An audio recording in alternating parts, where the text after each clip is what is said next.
High, আমি সিদ্ধার্থ। আমি একজন ফিজিশিয়ান অ্যাসিস্ট্যান্ট।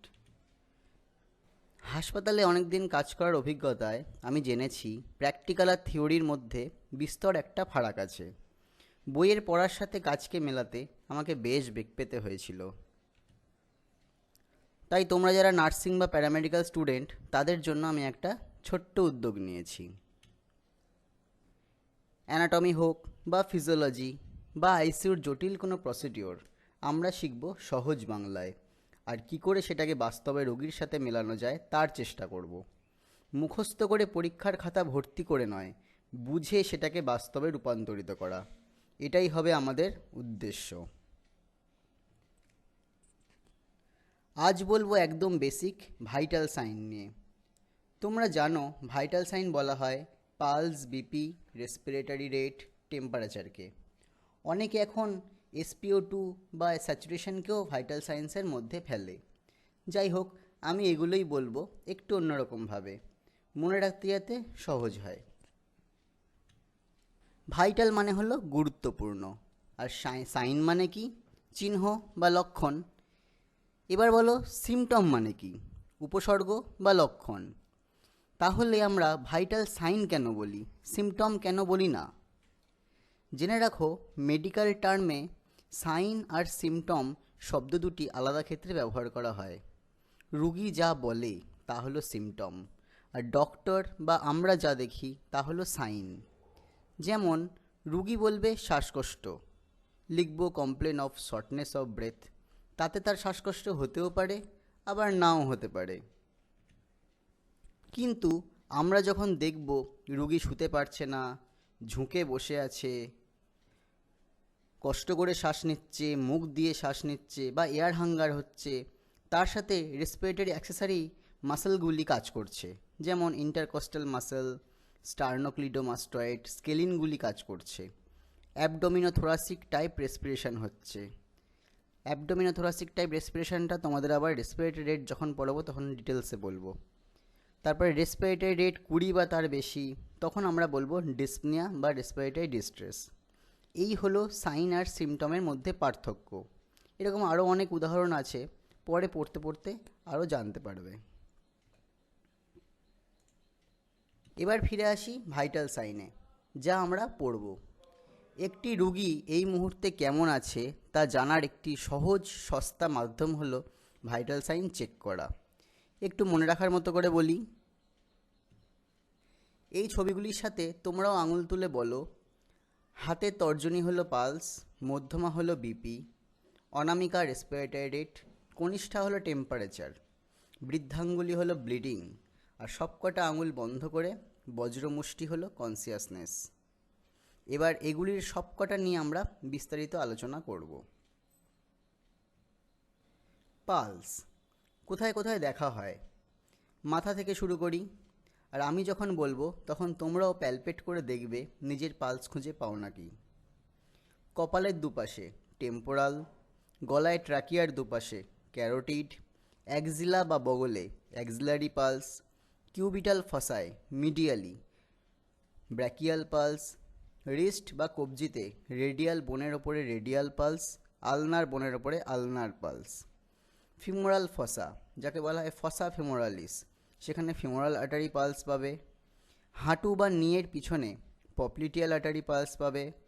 পায়ের পাতায় সামনে dorsum of foot dorsalis pedis pulse পাবে। পায়ের পিছনে গোড়ালির ওপরে ল্যাটেরাল ম্যালুলিয়াস পাবে। মিডিয়াল ম্যালুলিয়াস বা পোস্টিবিয়াল আর্টারিও বলা হয়। আর লেফট সাইড চেস্টে 5th ইন্টারকস্টাল স্পেসে হার্টের অ্যাপেক্স বিট পাওয়া যায়, সেটাও একটা পালস। তোমরা সবাই জানো রেডিয়াল আর্টারিতে পালস রেট গোনা হয়। প্রাচীন চিকিৎসা বিজ্ঞানে বলা হতো নিজের 3টি আঙুল, যেমন তর্জনী, মধ্যমা, অনামিকা, রোগীর ডান হাতে রেডিয়াল আর্টারির ওপর বসিয়ে পালস দেখা হয়। পালসের আমরা কি কি দেখি? বলা হতো 3টি আঙুল দিয়ে ক্রমপর্যায়ে রেট কাউন্ট, ভলিউম ফিল এবং রিদম বা ছন্দ বা প্রকৃতি দেখা হয়। তর্জনী বা ইন্ডেক্স ফিঙ্গার দিয়ে পালস রেট গোনা হয়।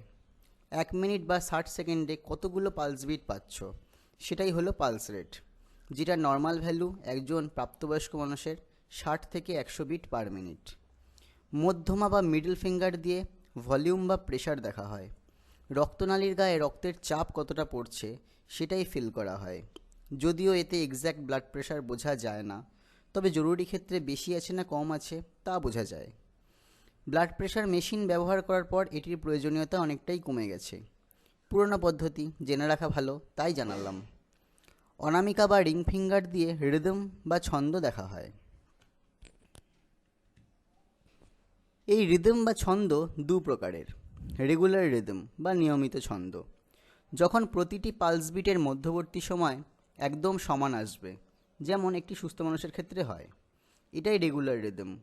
আর ইরেগুলার রিদম বা অনিয়মিত ছন্দ বলা হবে যখন পালস বিটের মধ্যবর্তী সময় সমান থাকে না, অর্থাৎ পালস কখনো দ্রুত গতিতে আবার কখনো ধীর গতিতে চলে।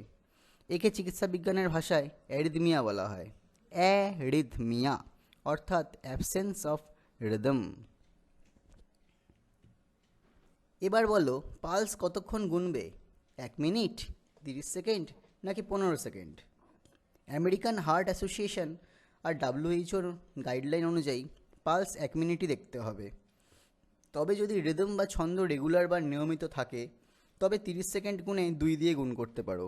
কিন্তু যদি ইরেগুলার রিদম বা অ্যারিথমিয়া থাকে তবে অবশ্যই 1 মিনিটই পালস গুনতে হবে, নতুবা পালস রেট ভুল আসবে। এবার বলি, পালস মাপার সঠিক সময় কোনটা? সবচেয়ে সঠিক রেস্টিং রেট বা স্বাভাবিক অবস্থার পালস পেতে সকালবেলা ঘুম থেকে উঠে বিছানা ছাড়ার আগেই পালস চেক করো। এছাড়া দিনের যে কোনো সময় পালস রেট দেখতে পারো, তবে খেয়াল রাখতে হবে রোগী যেন 30 মিনিটের মধ্যে চা, কফি, এক্সারসাইজ বা কোনো উত্তেজক দ্রব্য গ্রহণ না করে, তাহলে পালস রেট বেশি পাবে অথবা ভুল আসতে পারে। এবার আসি নর্মাল রেঞ্জে। নিউবর্ন বেবি বা নবজাতক 0 থেকে 1 মাস 70 থেকে 190 বিট পার মিনিট, শিশু 1 থেকে 11 মাস 80 থেকে 160 বিট পার মিনিট, 1 থেকে 11 মাস 80 থেকে 160 বিট পার মিনিট, 1 থেকে 2 বছর 80 থেকে 130 বিট পার মিনিট, 3 থেকে 4 বছর 80 থেকে 120 বিট পার মিনিট, 5 থেকে 9 বছর 70 থেকে 115 বিট পার মিনিট, অ্যাডাল্ট বা 10 বছরের ওপরে 60 থেকে 100 বিট পার মিনিট। এই নর্মাল রেঞ্জগুলির নিচে পালস রেট গেলে বলা হবে ব্র্যাডিকার্ডিয়া, আর বেশি হলে বলা হবে ট্যাকিকার্ডিয়া। তাহলে একটি প্রাপ্তবয়স্ক মানুষের বিশ্রামরত অবস্থায় পালস রেট যদি 60-এর কম থাকে সেটা হলো ব্র্যাডিকার্ডিয়া, আর যদি 100-র বেশি থাকে তাহলে সেটা হলো ট্যাকিকার্ডিয়া। তবে প্রশ্ন করতে পারো, নর্মাল রেঞ্জের বাইরে গেলেই কি বিপদ হতে পারে?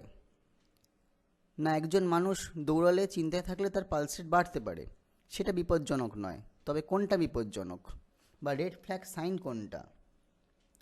যদি বিশ্রামে থাকা অবস্থায় ক্রমাগত পালস রেট 100-র ওপরে থাকে বা বিশ্রামে থাকা অবস্থায় ক্রমাগত পালস রেট 60-এর নিচে থাকে, তবে অবশ্যই চিকিৎসককে জানানো প্রয়োজন। বিশেষ করে এর সাথে যদি মাথা ঘোরা, অজ্ঞান হয়ে যাওয়া বা শ্বাসকষ্টের মতো লক্ষণ থাকে, তবে সেটা অবশ্যই বিপজ্জনক বা রেড ফ্ল্যাগ সাইন। এক্ষেত্রে একটা জিনিস জেনে রাখো, যারা নিয়মিত কঠোর ব্যায়াম বা খেলাধুলা করেন, যাদের আমরা অ্যাথলেট বলি, তাদের পালস রেট বিশ্রামরত অবস্থায় 40 থেকে 60 বিটও থাকতে পারে। তাদের ক্ষেত্রে এটাই নর্মাল, কারণ তাদের হার্টের পেশি অনেক বেশি শক্তিশালী ও কার্যকর থাকে। অ্যাথলেটদের ক্ষেত্রে একটা টার্গেট হার্ট রেট জোন থাকে। আমেরিকান হার্ট অ্যাসোসিয়েশনের নির্দেশনা অনুযায়ী একজন মানুষের সর্বোচ্চ হৃদস্পন্দন বা ম্যাক্সিমাম হার্ট রেট অনুমান করার সূত্রটি হলো 220 মাইনাস তার বয়স। যেমন ধরো, একজন অ্যাথলেটের বয়স 30 বছর, তার ম্যাক্সিমাম হার্ট রেট হলো 220 মাইনাস 30, মানে 190 বিট পার মিনিট। এবার দেখব তার টার্গেট হার্ট রেট জোন। যদি ব্যায়ামের তীব্রতা মাঝারি বা মডারেট হয় তাহলে ম্যাক্সিমাম হার্ট রেটের 50% থেকে 70% ধরা হয়। আর যদি উচ্চ তীব্রতায় সে ব্যায়াম করে তবে তার টার্গেট হার্ট রেট ধরা হয় ম্যাক্সিমাম হার্ট রেটের 70 থেকে 85%। যখন ট্রেডমিল টেস্ট সম্পর্কে পড়াবো তখন এই টার্গেট হার্ট রেটটি আরও ভালো করে বুঝতে পারবে। আজ এই পর্যন্তই। নেক্সট টপিক নিয়ে আসছি পরের ভিডিওতে। আর যদি এই টপিক নিয়ে তোমাদের কোনো প্রশ্ন থাকে কমেন্টে জানিও। সবাই খুব ভালো থেকো। আর আমার এই ভিডিওগুলোতে যদি নতুন কিছু শিখতে পারো তাহলে অবশ্যই চ্যানেলটি সাবস্ক্রাইব করে নিও।